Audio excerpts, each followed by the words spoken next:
In this episode, I'm going to bring together 20 years of trade experience into my top 3 sales mistakes that cost businesses hundreds of thousands of dollars per year.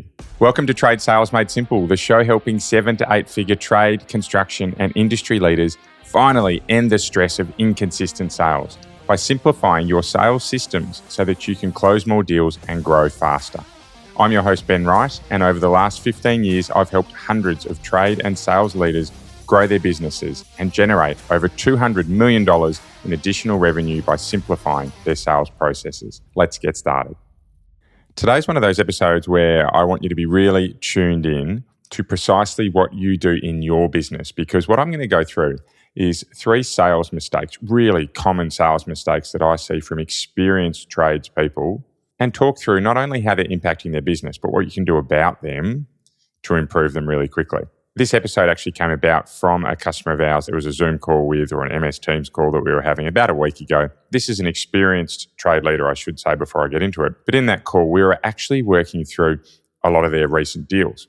So I do with every one of my customers, particularly through the Sold Out Sales Teams Academy, we very, very regularly review their broader suite of deals. And in these deals, there are a couple of common things that were coming out as issues, or more importantly, pieces of the process that this customer of mine had missed. And they're in the home improvements business, I think is the easiest way to say it. They step across quite a broad number of areas. But what came out of that, more importantly, was that for an experienced trade person, they were actually doing some of the basics wrong again and again and again. And that was actually costing them quite a bit of money, because not only were they paying for their leads, but they were also going out to site, spending time with the customer. In a home improvement sense, it's really important that you are in front of the customer, but they were doing that and they're doing that right. But these common mistakes they made actually meant they were not only paying for the leads, going out to site, but also then spending time quoting and not winning enough deals.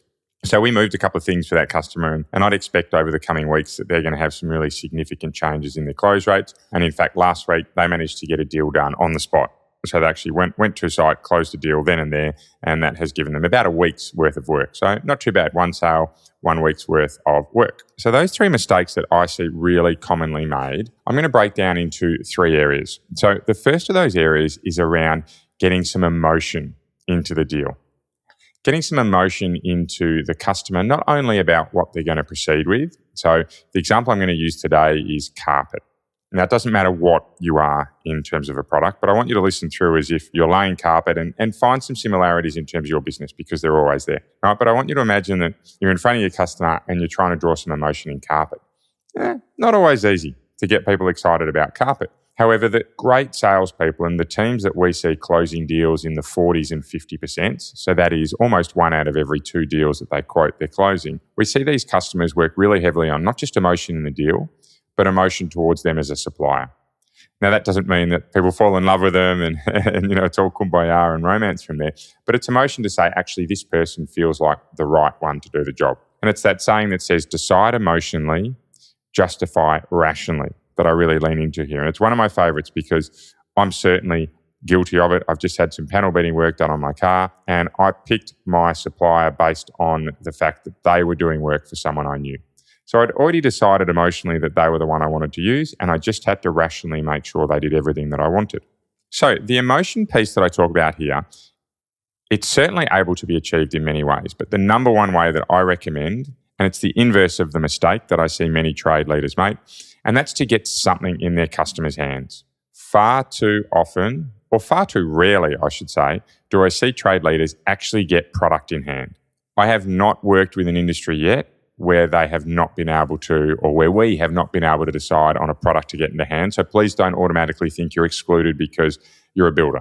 Right? Builders can absolutely bring finishings into site, into a quote when they're there meeting with customers. But for me, the most common mistake I see made is that trade leaders do not get product into hand. So that's the number 1 recommendation I have today around bumping up close rates, is to make sure you get product in hand. Product in hand does a couple of things. Number 1 is it shows it's real and tangible. Number 2 is it actually allows the customer to visualize what the finished product could look like in their hands. And number 3 is it opens up questions. And questions create conversation, and conversation will often create trust, and trust wins deals. So the first mistake that I see that is genuinely costing my businesses hundreds of thousands of dollars each business each year is not getting product in hand. And I think the key part around this mistake is it's so easy to fix. It's just about being organised. And if you're in an industry where you're not sure what that sample could be, book some time with me, because we can certainly, rather than doing a quotation review or a quote process review, we can actually just talk about how you can get samples in hand. And as I said, I've never had an industry where I couldn't get something worked through. So moving into the second area. The second piece moves on from emotion, but it actually has quite a similar train of thought, and that is around missing decision makers. So think about when you're on site, whether it be a commercial job or a residential job, they do follow similar patterns here. And that is that it's very rare that you get everyone involved in deciding which way someone or a business wants to proceed in the meeting at that moment. Very, very rare. And we can certainly work hard to get more decision makers in, particularly in a commercial sense. And we can certainly work hard in a residential sense to try and preempt those questions. But the key piece that I see trade businesses in particular miss is making sure not that they know who the decision makers are, but those decision makers know them. And it's a serious mistake, because once quotes then get presented or concepts then get presented to anyone else involved in the process, be they homeowners, be they businesses, those that don't know you and all that work you've put in around arriving on time, around being well dressed, around asking the right questions, around walking around site, making sure you know what's important, everything else there, that when they don't know that you've done that and have had no exposure to you, a lot of it gets lost in translation. And in the end, we end up having decisions being influenced by people that you don't know. And the very simple inverse or fix to this is to simply make sure that when you can't get decision makers in that meeting then and there, you find a reason to engage with them outside. Be it a phone call to explain specs, be it dropping samples off at another time, be it a video call, be it a return visit, be it rolling in to do something of a trial installation or your first stage of preparation, whatever it may be. But by missing that opportunity to make sure every decision maker actually knows who you are, to gain one where I see each business that I work with cost themselves many tens of thousands into hundreds of thousands of dollars each and every year. So first one, building some emotion, and I particularly recommend that through sampling. Number two is making sure that decision makers know who you are. Those involved in the decision have some engagement with you so that they can build a little bit of emotion around who you are as a person in a business. And the last piece is all about following a process. And I talk about this so often, and we have so many podcasts on it. But the mistake I want to focus in on here is that by not having a process, i.e. a process to sample or a process to speak to decision makers, what happens is that these businesses are rolling up to site and relying on their memory to get things done.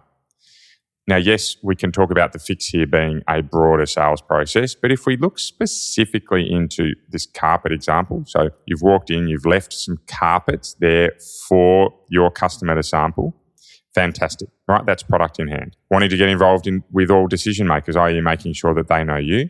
Fantastic. The way we can handle that is a phone call to that team, husband and wife or business if there's more than one person, a phone call to that team when they have samples in front of them to explain what each type means, to explain the different thread counts, to explain the different thicknesses, to explain the cleanability or lack thereof, to explain the laying process, right? But by doing that, by having that phone call booked in, we're then making sure that every single person involved in the process knows exactly who we are. The third piece here around process is to then have something as simple as a return time booked in to go and pick that carpet up.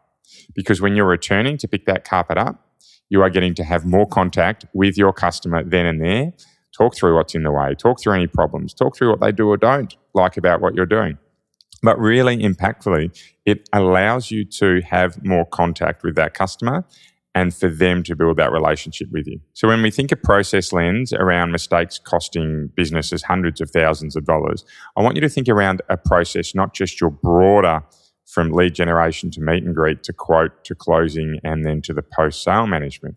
But I also would love you to think about how can the little parts of process around sampling, around meeting with decision makers, how can you make sure that those are all process driven so that you can not only efficiently roll them out, but also get some engagement back from your customers. So they're the three mistakes that I'm seeing, and they were very particular to the customer I mentioned in the home improvement industry. However, these are the three types of mistakes that I see trade businesses make really often: getting the product in hand, making sure decision makers know who they are, and wrapping it all up with a nice sales process, or even more impactfully, a specific process around these areas. But these three mistakes, hundreds of thousands of dollars. And to give you a lens around what I'm talking about here, if you are a business that is doing $100,000 a month, so call it $1.2 million a year, and you are closing at 25%, if you were to simply improve your close rate by 20%, and what I mean by 20% is to go from 25% to 30%. That's it, from 25% to 30%, very small change.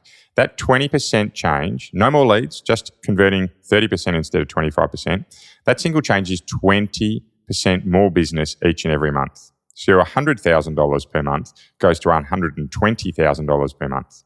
Your $1.2 million per year goes to $1.44 million per year. So it's a $240,000 growth number to your business just from increasing your close rates from 25 to 30%. Now, I'd certainly expect more. Anyone we work with, we aim for a lot more improvement than that.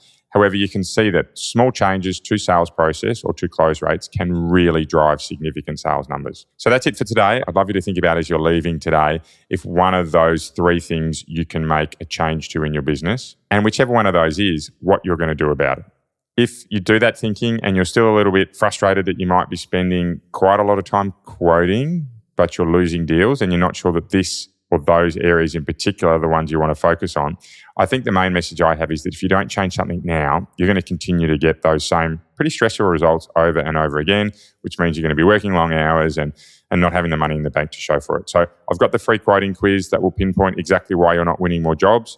And I'd expect you to be able to grow your close rates by 20 to 25% from that. So there's a free quiz link that's in the show notes. Jump into that, get started now. But between now and next podcast, please keep thinking about being 1% better each and every day because it does make all the difference. Bye for now.